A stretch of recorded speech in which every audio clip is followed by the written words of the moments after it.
Ce que vous allez voir dans ce récit déambulatoire, c'est l'histoire de la naissance, un soir, de Thea Kanaki, mi-homme, mi-lézard. De la lune, une dent se sépare et tombe sur terre. Au sommet d'une montagne, là, sort des esprits qui commencent à se mouvoir et errent entre la terre et la mer. Le futur Thea Kanaki, petit à petit, est mis à découvert. En même temps que lui, son univers, la végétation, l'environnement. À quoi elle nous sert? Quel pouvoir elle confère? Comment concevoir ce que l'on ne peut voir? Comprendre ce qui est difficile à croire? D'où vient la parole? D'où vient ce pouvoir? D'où vient la parole? D'où vient ce pouvoir? Bienvenue dans ce présentoir, celui de notre culture. Terre, hommes et femmes, tarot et igname, virilité et charme, l'un ne va pas sans l'autre, on ne retire pas l'âme de son hôte. Bienvenue au chant pour cette représentation. L'homme et l'igname, le tarot et la femme. Sous ces images de valeurs sages, le tarot géant symbolise nos mamans. Dit autrement, oreille d'éléphant. Pour le manger, attention, il y a une condition, le temps de la cuisson. L'igname symbolise l'homme et aussi un chemin. Utilité quand on le consomme, du soir au matin. Souvent utilisé dans les coutumes pour s'organiser et éviter les pépins. De rigueur comme un costume, plusieurs utilités, il n'a aucune fin. Aujourd'hui la vie a un coût, auparavant elle avait un goût. Aujourd'hui la vie a un coût, auparavant elle avait un goût.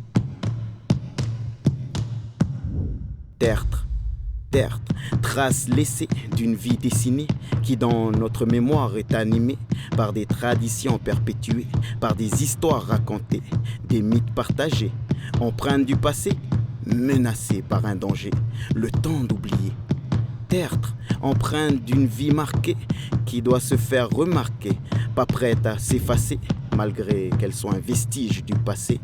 Djoubéa ou Djehou, rivière salée ou tendue, de la ville à la tribu, j'essaye de garder mes attributs, avec un message à faire passer face à l'usure, que ce passé soit présent dans notre futur. Avec un message à faire passer face à l'usure, que ce passé soit présent dans notre futur.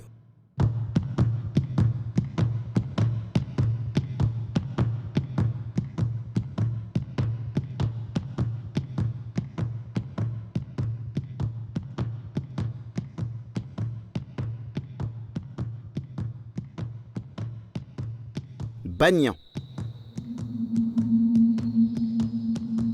Depuis des générations, nous mettions nos morts en inhumation entre les racines du banyan. Car dans la tradition, cet arbre est un artefact puissant dans sa représentation. Il est l'horizon entre le monde de l'invisible et celui des vivants. Ses lianes et ses racines servent de liaison pour bander mes lésions. Un mur végétal de lamentation. Car ce que tu entends, c'est le son d'une autre dimension. Le monde des morts, c'est son nom.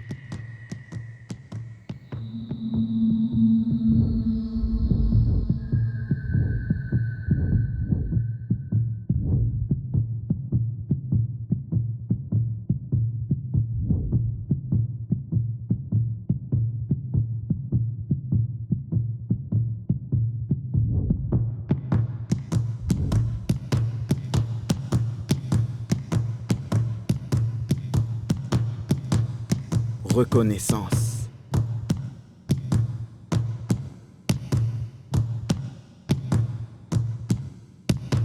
Le monde occidental et la coutume traditionnelle sont comparables au sol et au ciel. Dans un geste perpétuel en vouloir faire une somme additionnelle, apparaissent quelques séquelles, car on oublie trop vite l'essentiel, inventer des parallèles. Ce serait fondamental entre toutes ces parcelles, physiques et spirituelles. Beaucoup s'en mêlent, d'autres se rebellent. Quel rite pour quelle idole? Plus pour l'un, plus pour l'autre, lui ou elle? Un retour à la tradition n'est plus une option dans un monde qui va sans cesse de l'avant. Le plus important dans cette immigration du temps, c'est de passer à présent pour un futur où les valeurs de notre passé y soient présentes. Essayons de nous faire à tous ce présent. Car mon identité comme ma culture a un besoin avéré, soyez-en sûrs. Reconnaissance, passer à présent au futur, tout en gardant notre passé présent dans notre futur. Reconnaissance, passer à présent au futur, tout en gardant notre passé présent dans notre futur.